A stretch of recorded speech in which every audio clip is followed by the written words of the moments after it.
오늘 저는 누가복음 9장 오늘 마무리하는 시간입니다. 이제 다음부터는 10장으로 넘어갈 텐데요. 우리 주님의 사역의 제일 하이라이트가 9장이었습니다. 그래서 9장을 세밀하게 자세하게 말씀을 나눴습니다. 오늘 마지막 날인데요. 오늘 저는 누가복음 9장 57절에서 62절까지 말씀을 중심으로 진짜 제자인가라는 제목으로 말씀 나누겠습니다. 같이 제목을 읽어보실까요? 시작. 진짜 제자인가. 아니 가짜 제자가 어디 있겠습니까? 근데 우리가 오늘 이 말씀을 통하여 나는 과연 하나님의 신뢰를 받고 있는 진짜 제자인가? 우리 예수님의 제자가 되기를 희망하는 3명의 지망생이 나옵니다. 이들이 예수님께 질문을 합니다.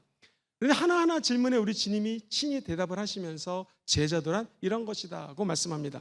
우리 예수 그리스도의 사역 9장뿐만 아니라 1장부터 지속적인 우리 예수님의 사역을요, 공간복음 또는 사복음서, 즉 마태복음, 마가복음, 누가복음, 요한복음 통틀어서 우리 예수님의 사역을요, PhD라고 이야기들을 많이 정리를 합니다. PhD. 이 P는요, preaching이라고 해서 예수 그리스도의 말씀을 선포하는 것입니다. 말씀 선포 또는 우리가 잘 알고 있는 교육을 하다 했을 때 우리 주님은 가르치시고 이런 일을 하셨습니다. 할렐루야.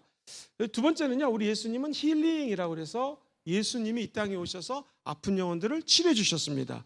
지금도 우리 주님은요, 말씀을 선포하시고 아픈 영혼들을 고쳐주십니다. 할렐루야.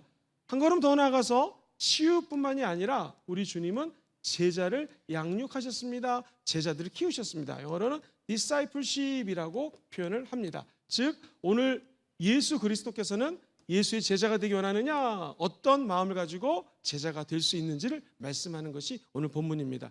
그동안 귀신을 쫓아내고 하나님 나라를 말씀하시고 우리에게 복음을 증거해 주셨던 예수님이 세 번째, 제자가 되고 싶느냐, 제자도에 대해서 이렇게 말씀을 합니다. 첫 번째, 진짜 제자인가? 저 여러분들이 한번 스스로에게 물어보십시오. 편안함인가? 예수님인가? 시작. 편안함인가? 예수님인가?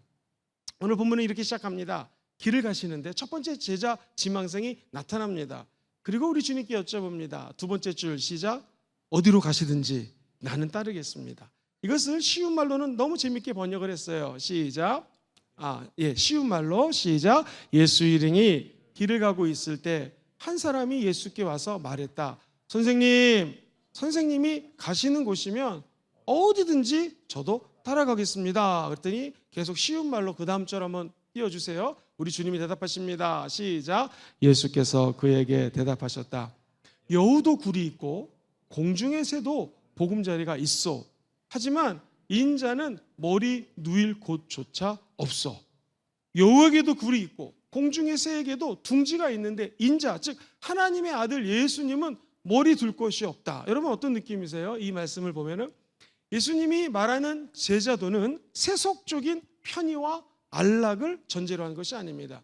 예수 그리스도를 믿고 하나님의 아들이 되었다는 것은 호텔 제일 비싼 방에 누워서 내가 제자요 이런 개념이 아닙니다. 우리 주님이 말하는 제자는요, 여우도 굴이 있고 공중에서도 둥지가 있고 보금자리가 있지만 인자 예수님은 이 땅에 온 목적이 사명을 이루기 위해서 왔다라는 것이지 평안하기 위해서 이 땅에 왔다라는 것이 아닙니다. 우리가 예수를 믿는다라는 것은 또 제자가 된다라는 것은 여러 가지 번거로운 게 많습니다. 수요일날 이렇게 와가지고 예배를 드리는 것 자체가 쉬운 일은 아닐 것입니다. 주일 예배 드리고 3일 예배 모여서 하나님을 찬양하고 경배한다. 무지무지 어렵습니다. 빛나는 기적과 수많은 영광 속에 있던 사람들, 예수님, 내가 예수님을 따르겠습니다. 이 말은 어떻게 해서든지 예수님을 따라가면서 나의 이름이 높아지고 하나님의 아들 예수께 붙어 있으면 뭔가 나에게 유익이 될 것 같아서 첫 번째 제자 지망생이 주님 어디로 가듯인지 내가 선생님을 따르겠습니다. 쉬운 버전은요, 선생님이 가시는 곳이면 저도 졸로졸로 따라가가지고 평안함과 아프면 고쳐주시고 먹여주시고 오병이어의 기적을 체험케 하시고 나도 제자가 되겠습니다. 사랑하는 성도님들, 인자라는 개념은 다니엘서에 나오는데요, 한번 따라해볼까요? 하나님의 아들, 인간으로 오신 예수님, 완벽하신 그 인자 하나님이 이 땅에 하늘 영광 버리고 낮고 낮은 모습으로 오셨습니다. 이것을 좀 어려운 말로요, 자기 비하 또는 자기 비움이라고 합니다. 한번 좀 어려운 말인데 따라해볼까요? 케노시스. 케노시스란 이 말은 어디서 나왔냐면 빌립보서 2장 6절로 8절에 자기 비움, 하늘 영광 버리고 하나님과 동등됨을 취하지 않고 낮은 인간으로 오셨다. 이것을 빌립보서 2장 6절로 8절 이렇게 묘사합니다. 시작. 그는 근본 하나님의 본체시나 하나님과 동등됨을 취할 것으로 여기지 아니하시고 오히려 자기를 비워 종의 형체를 가지사 사람들하고 어떻게 되셨어요? 같이 종이 되셨습니다. 인간이 되셨습니다. 그러면서 8절에 이렇게 선포하죠. 시작. 사람의 모양으로 나타나서 자기를 낮추시고 곧 십자가의 죽음이라. 이게 자기 비움 케노시스입니다. 우리도 주님의 길을 따라한다는 것은 내가 작아질수록 하나님이 일하십니다. 시작. 내가 작아질수록 하나님이 일하시는 이게 자기 비움입니다. 예수 그리스도와 함께 하는 것, 이것은 흥분됩니다. 그리고 예수님의 영광이 드러나는 길은 언제나 재밌습니다. 저는 신학교에 가면 신학생들이 되게 재미없을 줄 알았습니다. 그런데 호주에서 늘 간증한 것처럼 신학교에 편입을 해서 주로 백인들이 공부하는 신학교에 들어갔습니다. 와, 그런데요, 신학생들이 얼마나 재미있는지요. 첫 번째, 수업을 듣는데요, 어떤 학생은 누워서 수업을 듣습니다. 나는 한국에서 그런 학생을 본 적이 없습니다. 그리고 선생님이, 교수님이 강의를 하시면 질문했습니다 그러면서 엉뚱한 질문을 하고요. 옛날에 여러분 맹구라고 아십니까? 그런 분위기예요. 얼마나 재밌게 수업을 하고 웃고, 그러나 심각할 때는 심각하고 기도할 때는 눈물을 흘리고 방언으로 기도할 때는 뜨겁게 기도했던 그 신학교의 감격이 떠오릅니다. 그때 제가 완전히 착각하고 있었구나. 주의 종이 되는 것, 신학교 들어가는 것이 맨날 거룩하고 할렐루야 뭐 이러고 사는 삶이 아니라 얼마든지 재미있을 수 있고 흥분이 되고요, 기적이 일어나고 할렐루야 우리가 좋은 칠판을 샀습니다. 그래가지고 칠판이 막 시간을 알려주는데 이제 고치도록 하겠습니다. 여러분, 예수를 따르는 것은요 재밌습니다. 흥분됩니다. 그렇지만 예수를 따르는 길에는 자기 부인이 필요합니다. 희생이 필요합니다. 고난이 필수적으로 수반이 됩니다. 그래서 이 길은 성령의 능력이 없이는 감당할 수가 없는 부르심을 의미합니다. 왜 작은 나를 부르셨는지 나는 이해가 안 됩니다. 그러나 하나님의 부르심에는 후회하심이 없습니다. 하나님이 은사를 주시고는 후회하지 않습니다. 구원을 베푸시고는 하나님은 절대로 후회하지 않습니다. 그 이유는 저와 여러분들이 평안함을 버리고 예수를 따르기로 마음먹으면 주님이 저와 여러분들을 도와주시기 때문에 그렇습니다. 사랑하는 성도님들, 성령 임하면 저와 여러분들에게 권능이 임한다고 얘기를 했어요. 제자가 되는 것은 편안하고 싶은 것이 인간의 욕구입니다. 그런데 그 편안함을 떨쳐버리고 예수 그리스도가 이 땅에 오셨을 때 여우도 새도 자리가 있고 보금자리가 있지만 우리 주님은 머리둘 것 없이 이 땅에서 고생을 하셨다면 나도 주님을 따르리라. 사랑하는 성도님들, 부잣집에 가면은요 금그릇도 있고 은그릇도 있고 질그릇도 있고 아마 종이컵도 있을 것입니다. 근데 중요한 것은 그 주인이 좋아하는 컵이 있습니다. 자기가 생각하는 컵. 저도 선교사님이 갖다 준 컵이 있는데 그게 너무 귀해서 늘 집에 가면 그 컵만 마십니다. 제가 가장 아끼는 컵이에요. 사랑하는 성도님들, 그 컵은 비싼 컵이 아닙니다. 그런데 의미가 있기 때문에 저는 가장 아끼는 컵이 바로 그 컵입니다. 그런데 만약 그 컵의 안에 오물이 있으면 저는 그거 아마 안 마실 것입니다. 우리도 어떤 사람은 금 같고 어떤 사람은 은 같고 어떤 사람은 종이 같고 질그릇 같은 나지만 그 안이 깨끗이 비어 있으면 주님이 저와 여러분들을 사용합니다. 하늘 영광 버리고 하나님과 동등됨을 취하지 않고 종으로 오셨고 인간으로 오셔서 십자가에서 죽으신 분, 주님은 낮아지기 위해서 이 땅에 오셨습니다. 그리고 예수님은 십자가의 길을 묵묵히 걸어가셨습니다. 그렇다면 저와 여러분들도 예수 그리스도 안에서 자기 비움이 필요합니다. 그런데 나를 깨끗이 할 수 있는 방법은 이 세상에 아무것도 없습니다. 오직 예수 피 외에는 방법이 없습니다. 오늘 저와 여러분들이 깨끗이 되어서 주님의 손에 붙들려 귀하게 쓰임받는 그릇 되기 원하시면 아멘 해볼까요? 우리를 깨끗이 청소해야 됩니다. 씻어야 됩니다. 어떻게 할 수 있습니까? 예수 보혈로 가능합니다. 즉 예수님이 케노시스, 자기 자신을 비운 것처럼 우리가 예수 그리스도의 영광 가운데 내 자신을 비워서 귀한 질그릇이라도 쓰임받을 수 있는 방법은 무엇이냐? 예수 피 외에는 방법이 없다라는 것이죠. 오늘도 예수 피를 의지하여 회개하고 나갈 때 우리의 영혼이 깨끗하게 되고요, 저와 여러분들이 귀히 쓰임받는 그릇이 될 줄 믿습니다. 만약에 우리를 질그릇이라고 표현해 보겠습니다. 그러면 고린도후서 4장 7절로 10절에 보면 이렇게 표현을 합니다. 우리가 이 질그릇인데 질그릇 위에다가 보배를 담았습니다. 질문 드릴게요. 질그릇 위에 보배는 누굴까요? 예수 그리스도. 우리가 예수 그리스도를 내 같은 질그릇이지만 담고 있다면 사방으로 오교쌈을 당한 것 같습니다. 앞으로 가도 길이 없어요. 오른쪽으로 가도 길이 없습니다. 왼쪽으로 가도 길이 없어요. 뒤로 가도 없습니다. 이거 어떻게 하면 좋겠습니까? 사방으로 오교쌈을 당하지만 낙심하지 않을 것은 눈을 들어 위를 바라보면 하늘의 문이 열려 있습니다. 하늘길이 뚫려 있습니다. 제자가 돼서 하늘과 접촉할 수 있는 길이 연결되어 있습니다. 믿음의 사람을 보십시오. 히브리서 11장은 믿음장입니다. 거기 보면 아브라함이 나옵니다. 믿음의 사람입니다. 노아가 나옵니다. 믿음의 사람입니다. 저와 여러분들이 아는 가인과 아벨이 나옵니다. 예수 피의 제사를 드렸던 사람은 그 제사를 주님이 받아주십니다. 오늘도 예수의 피를 의지하여 제사, 신약의 예배, 오늘 예배를 드릴 때 주님이 저와 여러분들을 받아주시는 것이고요. 에녹이 등장합니다. 고생하였지만 그는 하나님과 동행함으로 말미암아 365년을 살았고 65세에 무두살라를 낳고 300년 동안 아기 낳고 하나님과 동행하다가 하늘나라로 죽음을 맛보지 않고 올라갔습니다. 저와 여러분들에게 필요한 것은 무엇인가? 예수 보혈을 의지하여 사방으로 오교싸움을 당한 것 같지만 계속해서 우리를 비워내고 깨끗이 하시기를 주의 이름으로 축원드립니다. 그러면 성령님이 우리 안에 들어오셔서 보배로운 성령님과 한 걸음 한 걸음 걸어가게 될 줄 믿습니다. 사랑하는 성도님들, 예수님이 많은 무리들에게 너희들 내 살을 먹고 내 피를 마셔야 된다 그랬더니 많은 사람들이 우르르 떠나갔습니다. 어떤 큰 분이 돼가지고 주님을 따랐지만 주님의 피를 먹고 마시고 주님의 살을 먹는 것은 사실 십자가의 길입니다. 고난의 길입니다. 저와 여러분들은 예수 믿고 제자가 되기 원하시면 아멘 해볼까요? 우리는 평안함이 아니라 누구를 택하는 거예요? 예수 그리스도를 택해야 된다는 것입니다. 세상의 편안보다도 하나님께서 약속하신 더 나은 본향을 위해 달려가는 여러분 되기를 주의 이름으로 축원드립니다. 두 번째입니다. 이 세상인가 주님 나라인가? 시작. 이 세상인가 주님 나라인가?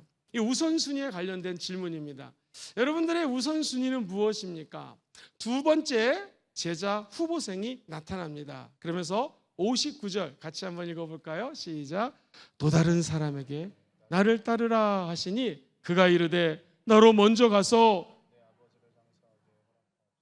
그 다음 절도 읽어봐요. 우리 예수님 뭐라고 그러셨습니까? 시작. 이르시되 죽은 자들로 자기의 죽은 자들을 장사하게 하고 너는 가서 하나님의 나라를 전파하라. 자, 59절을 쉬운 말로 한번 좀 올려주시겠습니까? 또 한 번은 예수께서 다른 사람에게 나를 따르시오 하고 말씀하셨다. 그러자 두 번째 사람이 말했다. 가서 제 아버지의 장례를 치른 다음에 다시 오겠습니다. 아버지가 죽은 것 같습니다. 여러분, 이 고대 근동에서 장례는 매우 중요합니다.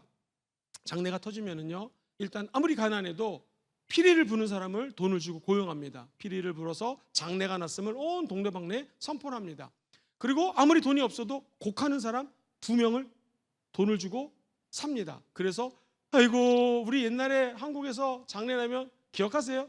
이제 가면 언제 오나 뭐 이런 분위기예요.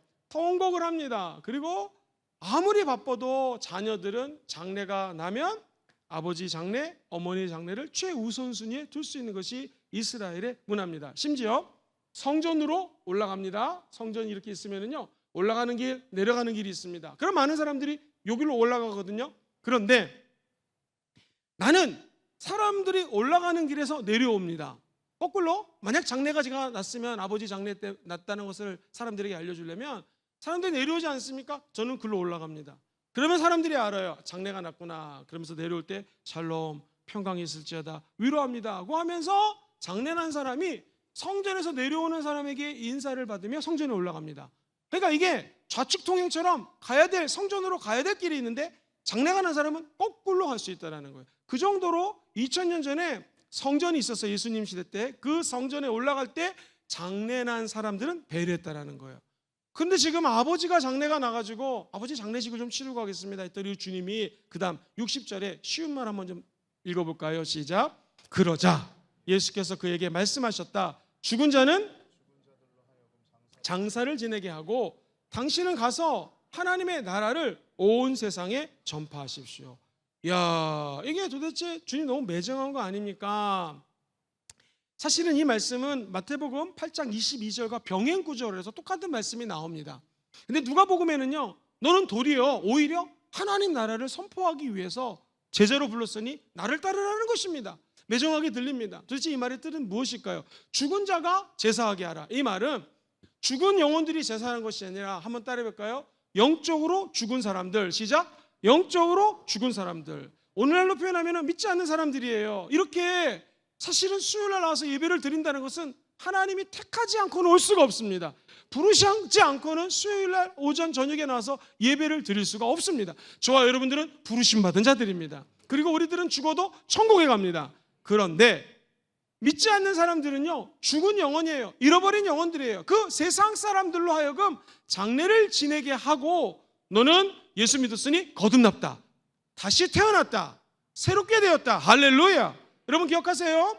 우리가 오늘 읽어야 될 말씀이 디도서 3장 5절 말씀이, 이제 우리 말씀을 따라서 요즘에 늘 구약 신약 읽고 있지 않습니까? 디도서 3장 5절에 보면은요, 죄 허물로 우리가 죽었고 악한 사람이었고 행위가 원래 옳은 사람들이 아니었습니다. 그런데 왜 은혜입니까? 한번 따라해 볼까요? 하나님이 긍휼히 여기셔서, 시작. 하나님이 긍휼히 여기셨다. 저와 여러분들이 구원받은 것은 내가 잘났고 잘했고 의로워서가 아니라 하나님이 우리를 불쌍히 여겨주셨다는 거예요. 옆 사람을 한번 불쌍한 눈으로 바라보시면서 얘기해 봅시다. 어쩜 이렇게 불쌍하십니까? 시작. 어쩜 이렇게 불쌍하십니까? 웃는 건 좋지만 비웃는 건 안 좋습니다. 하나님이 마치 우리가 아기를 낳으면요, 아기가 뭘 못하고 막 울면은 불쌍하게 여기는 것처럼 하나님이 저와 여러분들을 불쌍히 여겨주셨다는 거예요. 그리고 내 행위가 아닌, 한번 같이 해볼까요? 하나님이 다시 태어나게 하심과, 시작. 하나님이 다시 태어나게 하심과. 대부분의 영어 성경에 보면은요, 다시 태어난 것을 rebirth라고 번역을 했고요, 어떤 성경에는 regeneration이라고 표현이 되어 있습니다. 무슨 말이냐면, 우리 주님이 저와 여러분들을 너무나 사랑해서 십자가에서 죽음으로 말미암아 Happy birthday to you라고 우리가 박수치면서 생일을 축하하듯이, 영적으로 죽은 영혼들이 아니라 새롭게 태어나게 했다는 거예요. 믿지 않는 죽은 영혼들이 다른 것들을 하게 하고, 저와 여러분들은 다시 태어났으니 이제 하나님의 나라와 의를 먼저 구하라는 것입니다.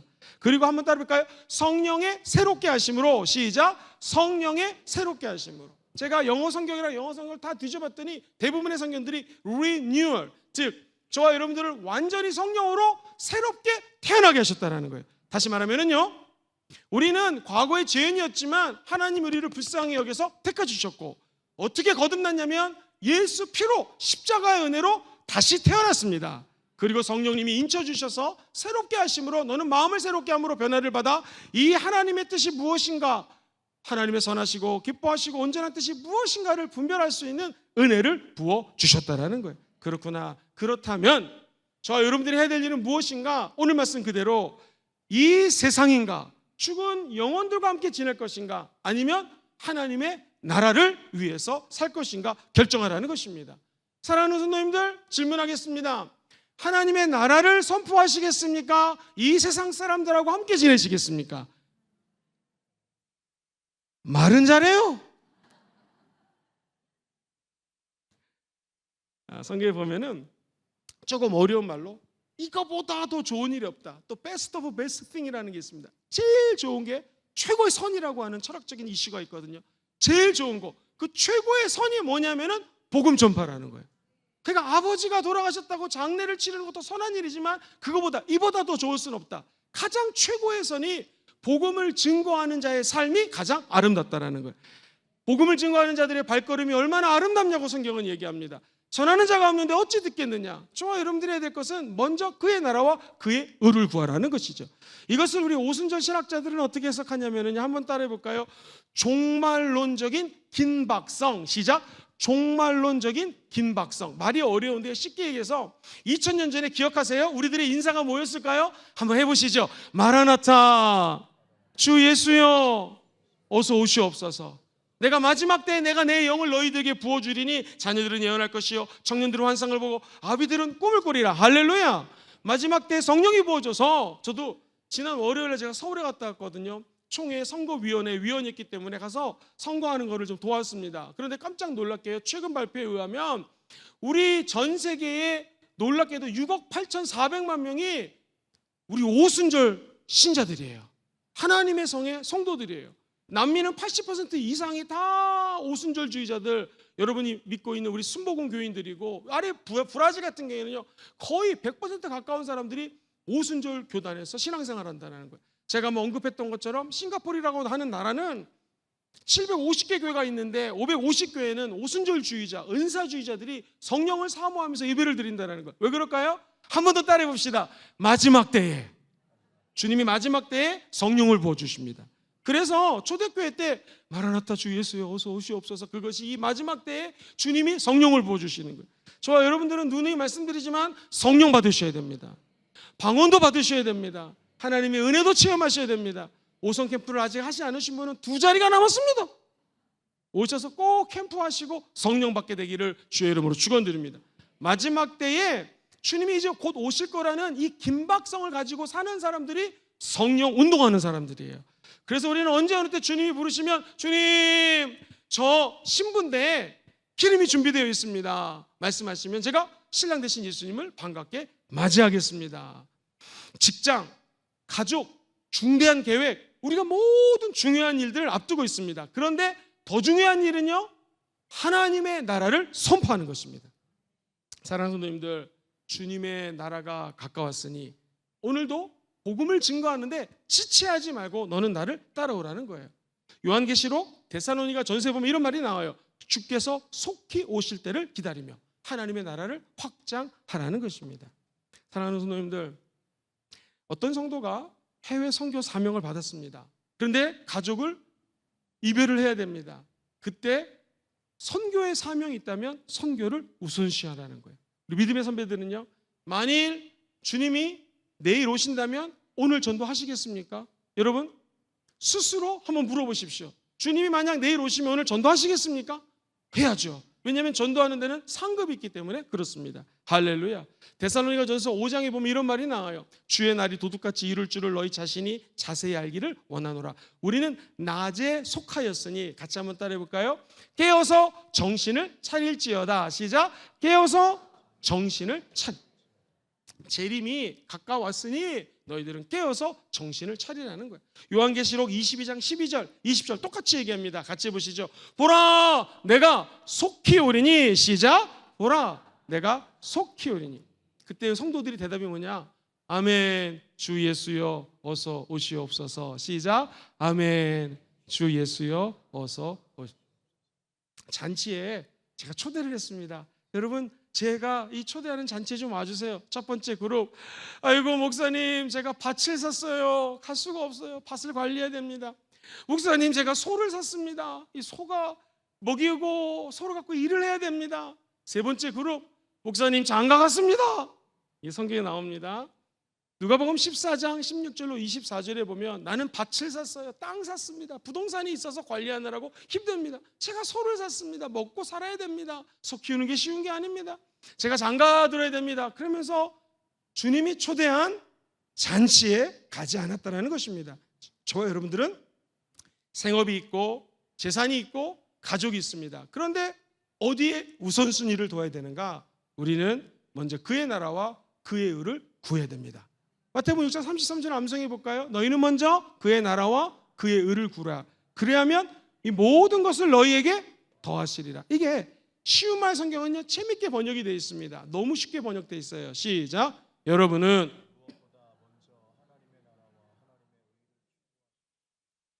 그러면 이 모든 것들을 여러분들에게 어떻게 해요? 덤으로 준다. 덤. 사랑하는 성도님들 기억하십니까? 어이구 오늘 사과를 5만 원어치나 사셨네요. 덤으로 드립니다.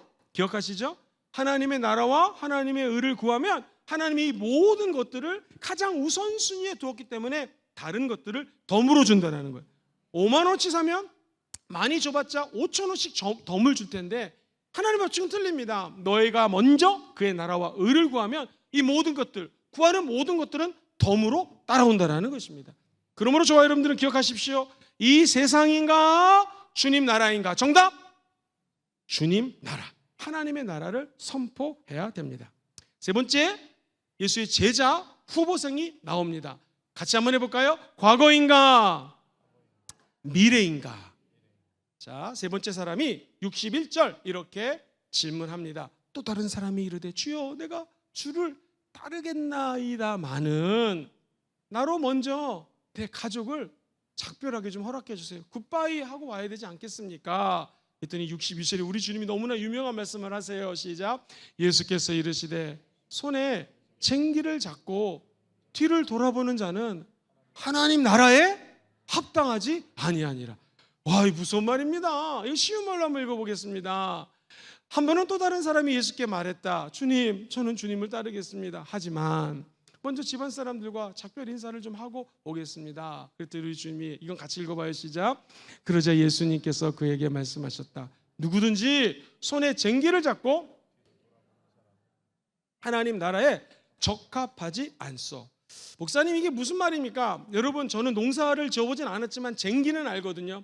쟁기를 이렇게 들었습니다. 근데 이 쟁기라는 것은 한번 따라해볼까요? 분명한 목표의식. 시작. 분명한 목표의식. 이게 헬라어 원뜻이에요.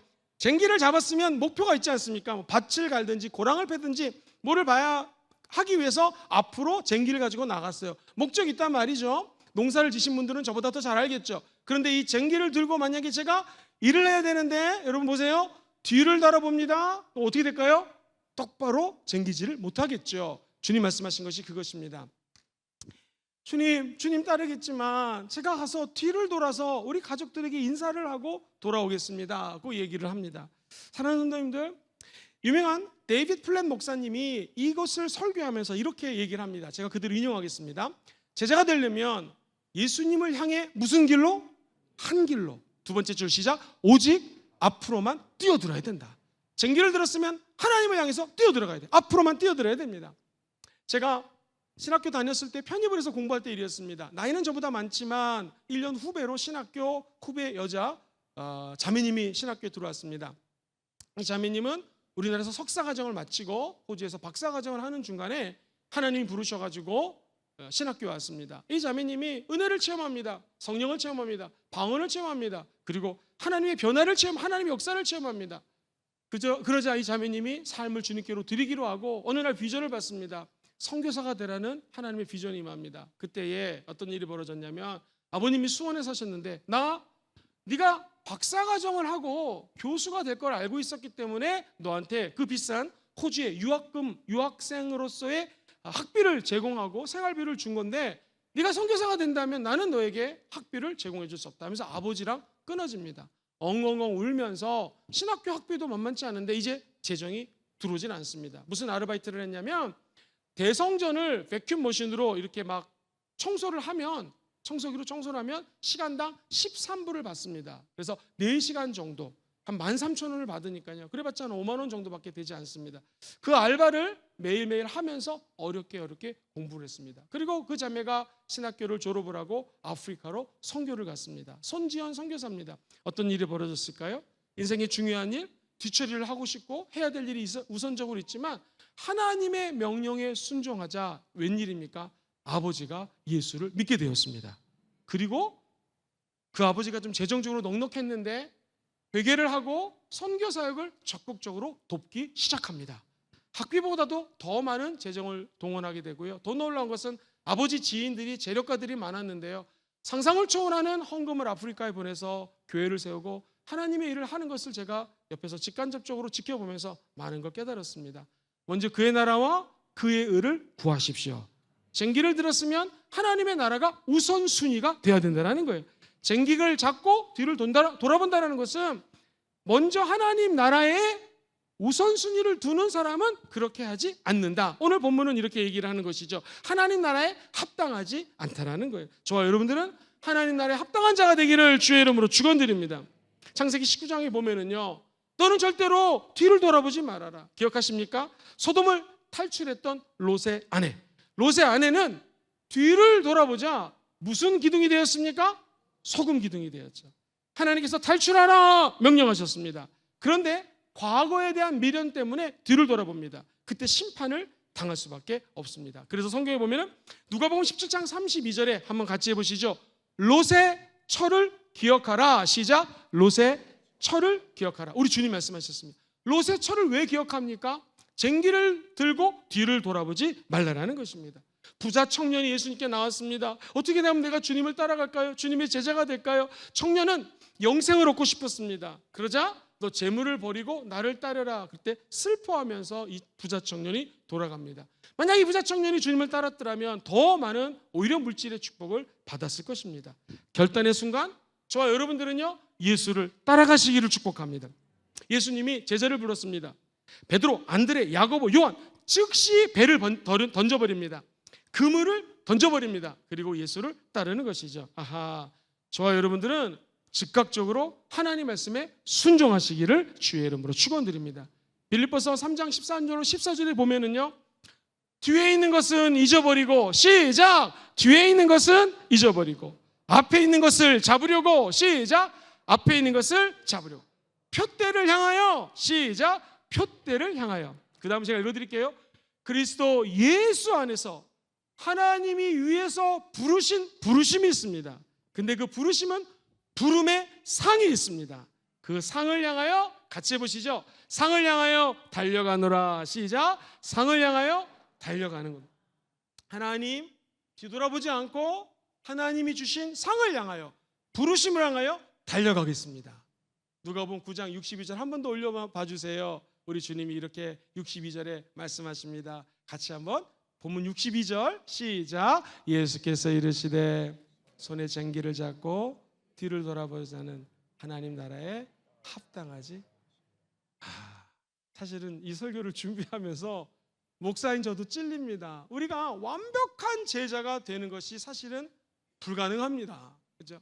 솔직히 말해서 여러분 중에서 드라마 한 번씩 보는 사람 손 들어보세요. 아니 주님이 오시는데 드라마는 이렇게 얘기를 하면 여기서 예수님의 제자 될 사람이 도대체 어디 있겠습니까? 가끔 놀러도 가고 영화도 보고 하지 않겠습니까? 근데 오늘 말씀을 제가 간간히 준비하면서 어젯밤에 도대체 이 말씀을 어떻게 설명을 해야 되고 나는 과연 예수님의 제자입니까? 내 자신에게 진지하게 물어봤습니다. 그랬더니 정답은 한번 따라해볼까요? 내 능력인가? 성령의 능력인가? 시작. 내 능력인가? 이 혼자의 힘으로 모든 걸 내려놓고 주님을 따른다고 결심하는 거, 이게 쉽지가 않습니다. 눈에 보이지 않는 예수님 하나님을 따라가는 거, 이거 어렵습니다. 성경에 보면은 사도행전 1장 8절 시작. 오직 성령이 너에게 임하시면 너희가 권능을 받거든요. 여기서 말하는 권능이 바로 두나미스, 영어 성경에는 파워입니다. 그리고 헬라어 두나미스가 18세기 영어 단어 다이나마이트라는 단어에 영향을 줍니다. 즉 내 안에 있는 잠재되어 있는 세상 것들이 너무나 많기 때문에 다이나마이트 같은 파워가 그 산 같은 세상 것을 터뜨려 버려야 됩니다. 성령의 불이 그것을 태워버려야 됩니다. 성수의 강물이 그것을 흘러서 다 없애야지만 주님을 따를 수가 있다는 거예요. 우리가 사실 예수님의 제자가 될 수 있는 자격이 없어요. 그리고 예수님을 따라갈 수 있는 능력도 없습니다. 완벽한 제자가 여기 어디 있겠습니까? 그러나 하나님께서는 내가 아버지께 구하겠으니 그가 또 다른 보혜사 누구를 보내주셔요?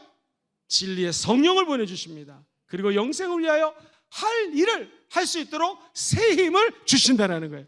할렐루야! 성령님이 살아계십니다. 성령님 이 자리에 함께 계십니다. 여러분 보세요. 지금 제가 맨날 예수 믿는 사람들 일로 오세요. 아저씨 예수 믿어요? 잡아갑니다. 아줌마 일로 오세요. 예수 믿어요? 막 잡아가서 그 당시 2000년 전에 감옥에 집어넣습니다. 십자가에 거꾸로 매달아 죽입니다. 그런 사람이었어요. 어느 날 다메섹 길을 갔는데 예수님이 나타나서 누구십니까? 당신은 네가 핍박하는 예수라. 거기서 예수님을 만납니다. 그래서 이가 눈이 멉니다. 작가라고 하는 길가에 가가지고 아나니아라고 하는 사람에게 또 예수님이 나타납니다. 어디에 가면 바울이라고 하는 사람이 있는데 그 사울이라고 하는 청년에게 안수하라. 눈에 비늘 같은 것이 벗겨질 것이다. 여러분 아나니아는 지금 이 사람은요 예수 믿는 사람 맨날 잡아가는 사람인데 주님 그러면 안 됩니다 하지 않았습니다. 주의 음성을 듣고 순종해서 바울에게 안수합니다. 성령의 능력이 임합니다. 눈에 비늘 같은 것이 벗겨집니다. 그리고 사울이 바울 되는 것이죠. 구원받는 것 자체가 주님의 rebirth, 새롭게 하심, 다시 태어나심, 십자가 은혜로 가능합니다. 구원받는 것 자체가 성령의 새롭게 하심으로 가능하다는 거예요. 우리가 예수의 제자가 되기 원하시면 아멘 해볼까요? 그러면 성령의 능력을 받아야지 저와 여러분들 눈에 비늘 같은 것들이 벗겨지는 것이고요, 세상의 욕심들이 죽어들어지는 것이고요, 하나님을 따라갈 수 있는 능력이 나타나게 될 수 있습니다. 보혜사 곧 아버지께서 내 이름으로 보내실 성령, 한번 따라해볼까요? 그가 너희에게 모든 것을 가르쳐 주신다. 시작. 그가 너희에게 모든 것을 가르쳐 주신다. 바로 preaching, teaching, 주님이 가르쳐 주십니다. 성령이 우리 안에 있는 모든 내재되어 있는 상처를 힐링, 치료해 주십니다. 그리고 저 여러분들이 예수 그리스도를 따라갈 수 있는 디사이플십, 제자의 길을 갈 수 있도록 힘을 주어 주시는 분이 바로 여러분 안에 계시는 성령님이십니다. 그러므로 예수 그리스도를 따라가는 것이 어렵지만 성령이 도와주시면 가능합니다. 이것을 구약의 예표, 미리 표현을 이렇게 합니다. 스가랴서 4장 6절 한번 암송해 볼게요. 한번 저를 따라해 볼까요? 이는 힘으로도 되지 않고 능으로도 되지 않고 오직 나의 영으로 되느니라. 시작. 오직 나의 영으로 되는 거예요. 그게 마지막 때에 저와 여러분들이 내 힘으로 제자가 될 수 없고 옆에 있는 사람의 능력으로 아무리 우리를 잘 가르쳐도 제자 훈련을 시킨다고 해서 제자가 되는 것이 아닙니다. 오직 나의 영, 즉 하나님의 영을 받으셔야지 예수의 제자가 될 수 있는 줄 믿습니다. 기억하십시오. 성령의 능력이 아니면 여기서 예수의 제자가 될 사람이 하나도 없습니다. 사랑하는 성도님들, 예를 들어 보겠습니다. 우리 예수님께서 지금 사역을 하러 가십니다. 물침례를 받았어요. 하늘 문이 열리면서 하나님의 음성이 들리면서 성령이 무슨 비둘기라고 얘기를 할 뻔했네요. 무슨 동물같이 임합니까? 비둘기 같은 성령님이 임합니다. 할렐루야. 그러자 우리 예수님은 성령을 받고 그 다음에 귀신을 싸우러 영적 전쟁을 하려 성령에 이끌려서 광야로 가십니다. 그리고 성령님과 함께 말씀으로 귀신을 쫓아내십니다. 그리고 성령님과 함께 사역을 하십니다. 우리 예수님도 성령의 권능을 입어 사역하시고 하나님의 나라를 선포하고 확장했다면 저와 여러분들도 하나님의 영이 임하면 하나님의 나라를 선포할 수 있는 프리칭, 말씀 선포, 하나님의 복음을 가르칠 수 있는 능력이 성령 안에 있다는 것이고요. 예수님이 각색 질병을 고치셨던 것처럼 성령이 역사하면 믿는 자에게는 이런 표적이 따르리니 너희가 믿음으로 손을 얹고 기도하면 치유가 됩니다. 성령이 함께 하시면 예수의 제자가 될 수 있습니다. 기억하십시오. 무명의 선교사의 묘비에 아프리카에 가면 있는데요. 이렇게 묘비가 적혀져 있습니다. 그는 자기 십자가를 짊어지고 성령을 따라갔다. 저와 여러분도 마찬가지입니다. 제자가 되는 길은요, 나를 부인하고 십자가를 짊어지고 그리고 누구를 따르는 거예요? 예수를 따르는 것이 제자입니다. 그런데 나를 부인하는 거, 아까 얘기했던 케노시스, 자기 비하, 자기 부인 너무나 어렵습니다. 그래서 나를 부인하기 위해서는 성령님께 간구하셔야 되는 거죠. 내 십자가를 짊어질 능력이 저와 여러분들에게는 없습니다. 그러나 성령이 역사하면 내 십자가 무엇인지를 알고 그 십자가를 짊어지고 그리고 우리는 예수 그리스도를 따라갈 수 있습니다. 찰스 스퍼전 목사님의 설교로 오늘 말씀을 마무리합니다. 이렇게 설교하셨습니다. 오늘 다시 십자가로 나아가십시오. 그러면 그곳에서 영원한 쉼을 누리게 될 것입니다. 사랑하는 성도님들, G코드로 좀 반주해 주시겠습니까? 저도 TV를 안 보는데 목사님이 글을 하나 보내왔어요. 되게 은혜스럽더라고요. 드라마 킹더랜드라고 하는 드라마가 있었답니다. 저는 안 봤는데 혹시 여러분 천사랑 아세요? 천사랑? 네, 아는 표정을 안 하시는데요. 여기 그 유나라는 사람이 아마 천사랑 그 역할을 했나 봅니다. 호텔에서요 완전 말단 직원이었답니다. 근데 이 천사랑이란 사원이 손님에게 아주 특별한 감동을 주는 장면이 나온답니다. 저는 이 글만 읽고도 굉장히 은혜를 받았는데요. 호텔에 여러 사람들이 오지 않습니까? 한 번은 이 은퇴한 오페라 가수가 VIP 방에서 묵으시는 거예요. 천사랑이라고 하는 주인공이 아침에 모닝콜 하지 않습니까? 저 몇 시에 깨워주세요 했을 때 일부러 이분이 오페라 아리아를 불렀던 전성기 때 최고로 노래를 잘했을 때 불렀던 것을 모닝콜로 틀어준 거예요. 그러면서 고객님 일어나실 시간입니다. 그랬더니 이 고객이 너무나 큰 감동을 받았던 거죠. 그리고 나서 이분은 이제 사장단의 경영진의 중요한 파트로 점점 올라갔다는 이야기입니다. 여러분, 우리 주님께서는 제자를 부르시면서요 저와 여러분들이 이렇게 말씀하시는 것 같아요. 착하고 충성된 종아 잘하였도다. 같이 한번 따라해 보시죠. 네가 작은 일에 충성했으니 너에게 많은 것을 맡길 것이다. 너의 주인의 즐거움에 참여할지어다. 너의 주인의 즐거움에 참여할지어다. 제자가 된다는 것은 막 큰 일, 엄청난 일을 하는 자들이 아니라 우리에게 맡겨준 일이 있습니다. 오늘 내가 만나는 한 사람에게 예수 그리스도의 복음, 십자가, 하나님의 나라를 사랑으로 증거하는 것이죠. 그 작은 것들이 모여서 하나님께서는 저와 여러분들을 하나님의 제자로 인정해 주시고 하나님의 즐거움에 참여하는 능력의 제자들로 변화시켜 주실 줄 믿습니다. 제가 여러분들에게 질문을 하면 답을 하시면 됩니다. 말씀 정리하겠습니다. 첫 번째, 편안함인가 예수님인가? 정답? 네, 답은 창고로 뒤쪽에 있습니다. 두 번째, 이 세상인가 주님 나라인가? 주님 나라죠. 세 번째, 과거인가 미래인가? 미래입니다. 쟁기를 들고 사명 감당해야죠. 마지막, 내 능력인가 성령의 능력인가? 성령의 능력입니다. 그렇게 제자가 되시고 주님께 쓰임 받게 되기를 주의 이름으로 축원합니다.